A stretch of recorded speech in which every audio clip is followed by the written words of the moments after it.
Olá, boa noite. Sou acadêmica do curso de enfermagem e estarei abordando o tema câncer e estarei falando um pouco sobre a doença em si. Então, o que é o câncer? Câncer é o nome dado ao conjunto de mais de 100 doenças que têm em comum o crescimento desordenado de células, dividindo-se rapidamente estas células, agrupando-se, formando tumores que invadem tecidos e podem invadir órgãos vizinhos e até distantes da origem do tumor, metástase. Então, ele é causado por mutações, que são alterações da estrutura genética, que seria o DNA das células. Cada célula sadia, que é uma célula saudável, possui instruções de como devem crescer e se dividir. E na presença de qualquer erro nessas instruções, mutação, pode surgir uma célula doente, que ao se proliferar, dividir, ela causa o câncer.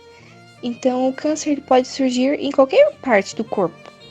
Entretanto, alguns órgãos eles são mais afetados do que outros, e cada órgão, por sua vez, pode ser acometido por tipos diferenciados de tumor, mais ou menos agressivos.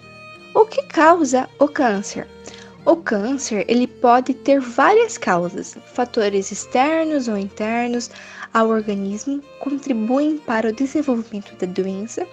As causas externas estão relacionadas ao meio ambiente, aos hábitos, costumes e qualidade de vida da própria pessoa.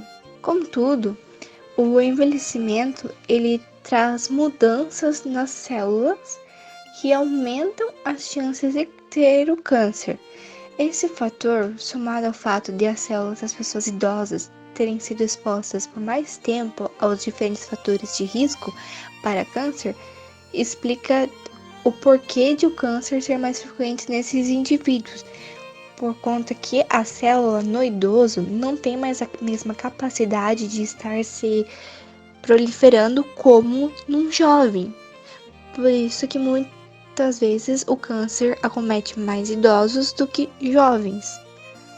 Agora eu vou explicar um pouquinho sobre o câncer de estômago. O que provoca a doença? As causas dos tumores gástricos eles são multifatoriais. Pode decorrer de várias situações, desde ambientais até genéticas. No entanto, a idade ela é a mais comum entre pessoas de 60 a 70 anos, embora esteja avançando entre os jovens também, por conta do tabagismo, sedentarismo, obesidade, infecção, geralmente relacionada à falta de saneamento básico e hábitos de higiene.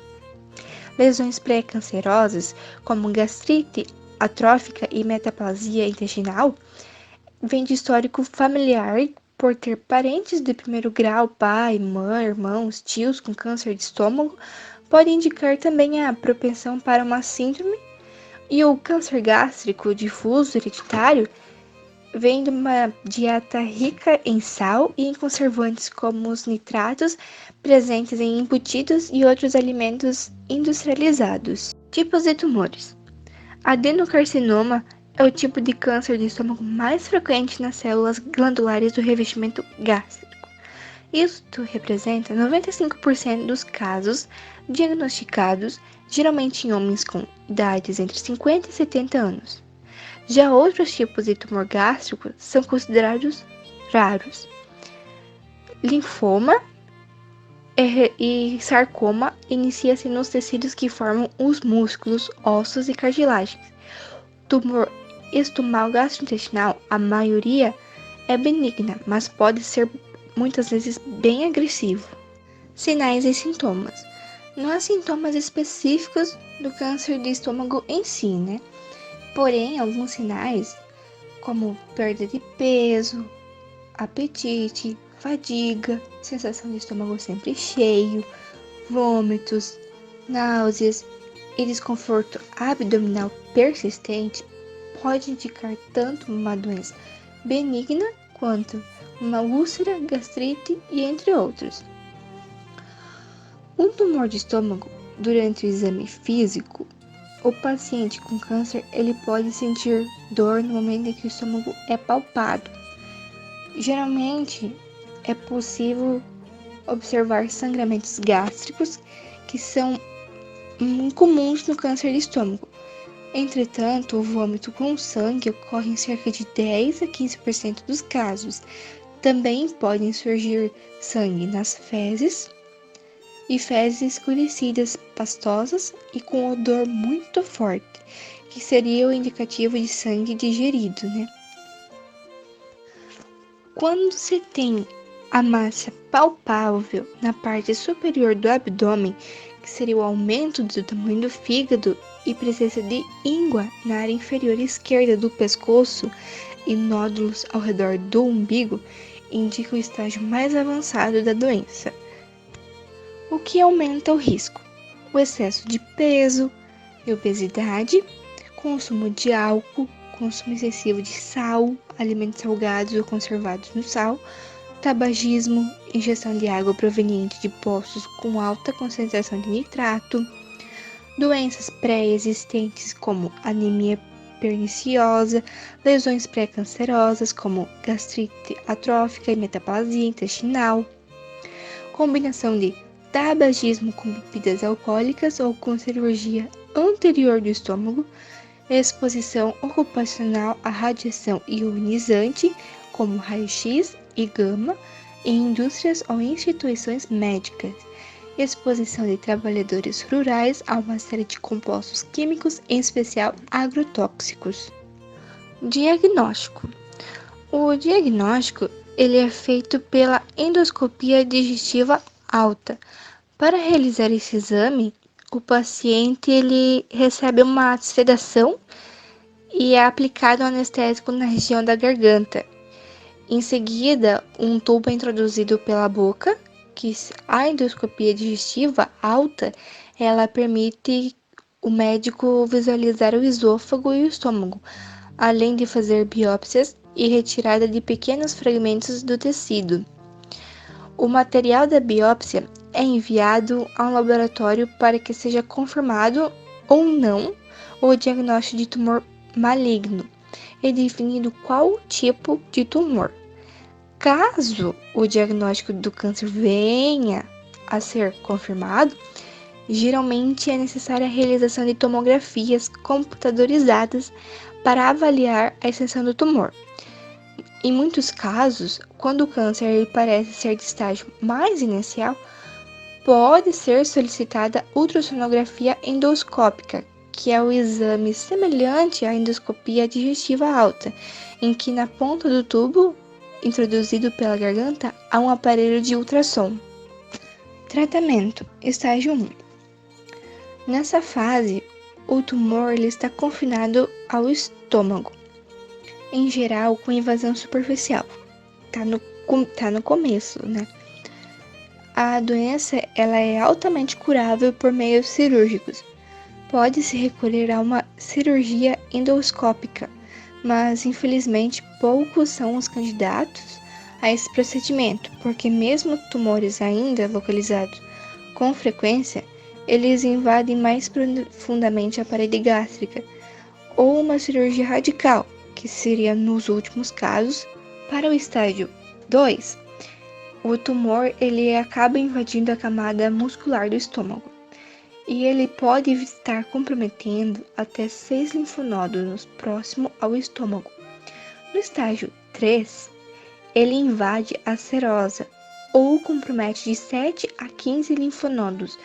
No estágio 4, ele invade mais de 15 linfonodos ou órgãos vizinhos, e o tratamento é indicado a cirurgia radical, que é acompanhada ou não de quimioterapia ou é feita com ou sem radioterapia. Os aspectos nutricionais.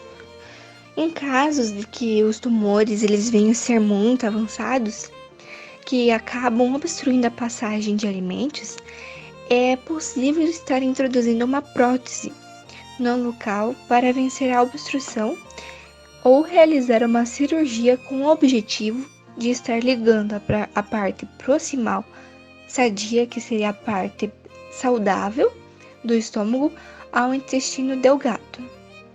caso esses procedimentos não venham a ser viáveis, é possível a colocação da sonda nasointeral, que ela é introduzida pelo nariz para ultrapassar a zona de obstrução, que a sonda nasointeral, ela vai até o começo do intestino. E também é feita a realização de gastrostomia, que seria a sonda colocada diretamente no estômago, através da parede abdominal. Então não passaria pelo nariz nem pela boca, seria direto na parede do abdômen, na barriga. Ou também é feito a jejunostomia, que é a sonda colocada diretamente no intestino delgado, também através da parede abdominal. Como o enfermeiro ele pode auxiliar na orientação nutricional? Ele realiza a verificação do peso e da estatura do paciente, que são dados muito importantes para sua avaliação e monitoração. A realização da triagem permite a intervenção precoce da equipe multiprofissional, que é de grande importância, pois a desnutrição é altamente prevalente nos hospitais e piora a evolução clínica dos pacientes. E quando o paciente ele vem a ter a sonda nasogástrica ou nasointeral, o enfermeiro ele deve verificar ela antes de instalar a dieta, pois a cabeceira do paciente deve permanecer entre 30 a 45 graus, para estar diminuindo o risco de pneumonia aspirativa. O volume da dieta infundido deve ser registrado toda vez que for dar ao paciente, e também bem como as evacuações, e também a ocorrência de refluxo, vômitos, distensão gástrica devem ser observada e registrada. O objetivo da nutrição para os pacientes em tratamento é impedir ou corrigir a desnutrição, prevenir a perda do músculo do paciente, ossos, sangue e demais componentes da massa magra corporal, auxiliar o paciente a tolerar o tratamento, reduzir os efeitos adversos que são relacionados à nutrição e suas complicações, manter o vigor e a energia, prover a habilidade para combater infecções, auxiliar no restabelecimento de cura, manter ou melhorar a qualidade de vida.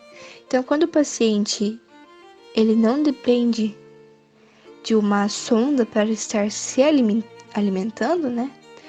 É importante que sempre a enfermagem e a nutrição andem junto, pois uma boa alimentação ajuda muito também o paciente a não ficar fraco, pois durante as sessões de quimioterapia, o enfermeiro precisa incentivar o paciente a se alimentar direito, mesmo não tendo fome. Muitas vezes, durante o tratamento, ocorrem mudanças no paladar e no olfato do paciente. Por conta disso, é necessário que o enfermeiro incentive o paciente a se alimentar de forma correta. E o enfermeiro deve estar observando a consistência mais tolerada pelo paciente e estar orientando que o paciente tome goles de água durante as refeições para ajudar a engolir. Por que observar a consistência mais tolerada pelo paciente? Por exemplo, muitas vezes, se o enfermeiro dá para o paciente uma comida que seja muito pastosa, talvez ele não goste de comer, talvez ele goste de comer alguma coisa que ele possa estar mastigando, não uma coisa muito pastosa, que seja muito liguenta, talvez ele não consiga comer. Boa alimentação durante o tratamento do câncer. Quem come melhor durante o tratamento, com certeza tem a capacidade de vencer os efeitos colaterais e de enfrentar com êxito a administração de doses mais altas de certos medicamentos. Quanto mais forte for o paciente, melhor ele aguenta as sessões de quimioterapia e radioterapia. Então, uma boa alimentação ajuda o paciente a estar aguentando mais as sessões. Um regime alimentar sadio pode ajudar a manter o vigor, evitando a degeneração dos tecidos do corpo e ajudando a reconstruir aqueles que o tratamento do câncer possa ter prejudicado. quando não se ingere a quantidade suficiente ou o tipo correto de alimento, o corpo utiliza os nutrientes que tem armazenado para servir de fonte de energia. O resultado é que as defesas naturais se enfraquecem e o corpo ele não consegue estar combatendo as infecções. No entanto, esse sistema de defesa é importantíssimo para quem tem que enfrentar o câncer, pois nessas circunstâncias é sempre grande o risco de adquirir infecções. Então, qual o tipo de alimento necessário? Frutas e vegetais. São verduras cruas ou cozidas. Frutas e sucos de frutas são fontes de algumas vitaminas como A e C e de sais minerais necessários ao organismo. Alimentos proteicos. São as proteínas, elas contribuem para a regeneração do organismo e o combate às infecções. Carnes em geral, peixes, aves, ovos, leite, iogurte, queijo, eles estão fornecendo não somente a proteína, como também muitas vitaminas e sais minerais. Os cereais. Então, os cereais, tanto em natura, que seria natural, comer os cereais naturais, quanto os presentes no pão, nas massas e arroz, né? Eles fornecem vários carboidratos e vitaminas B. Os carboidratos, eles são uma ótima fonte de energia, sendo necessário para que o organismo funcione bem. Laticínios. O leite e seus derivados, eles fornecem proteínas e muitas vitaminas, constituindo a melhor fonte de cálcio. Como anteriormente visto, o câncer ele precisa ser trabalhado com delicadeza, pois ele é uma doença muito grave que pode ter ou não cura, podendo levar ao óbito. No entanto, há algumas formas de prevenção. Uma dieta saudável, combinada com a prática de exercícios, pode ter grande efetividade na saúde.